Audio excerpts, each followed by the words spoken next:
اعوذ मिनश्शैतानिर्रजीम बिस्मिल्लाहिर्रहमानिर्रहीम। अस्सलाम वालेकुम रहमतुल्लाहि व बरकातुहू। उम्मीद करता हूँ आप सब खैर व आफ़ियत के साथ होंगे।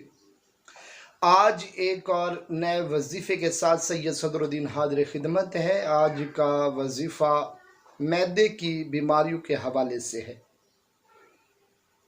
जो अहबाब दोस्त बहुत दिनों से अद्वियात यूज़ कर रहे हों और शिफा ना हो रही हो, तो वो मुकम्मल कामिल यकीन के साथ इस वजीफ़े को कीजिए। इंशाअल्लाह इस वजीफ़े की बरकत से आपको शिफा मिलेगी। आइए वजीफ़ा और उसकी तरीक़ाकार की तरफ चलते हैं। तो वजीफ़ा है बाद नमाज असर या शाफी 391 मरतबा और सूरह कदर आखिरी कुरान करीम के आखिरी पारा में मौजूद है। बिस्मिल्लाहिर्रहमानिर्रहीम।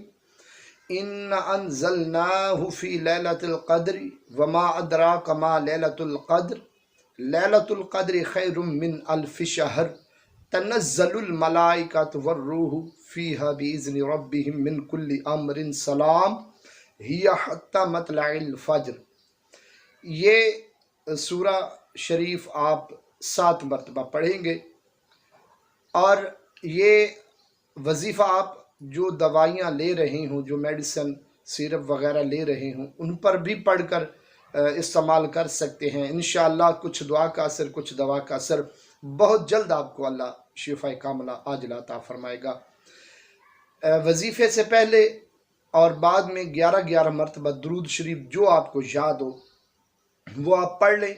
मरीज़ अगर ख़ुद पढ़े तो बहुत अच्छा है, अगर ख़ुद नहीं पढ़ सकते तो किसी भी घर फैमिली में से किसी से भी वो पढ़ा के ये इस्तेमाल कर सकते हैं। वीडियो को ज़्यादा से ज़्यादा शेयर कीजिएगा, लाइक कीजिएगा, मेरे चैनल को सब्सक्राइब कीजिएगा।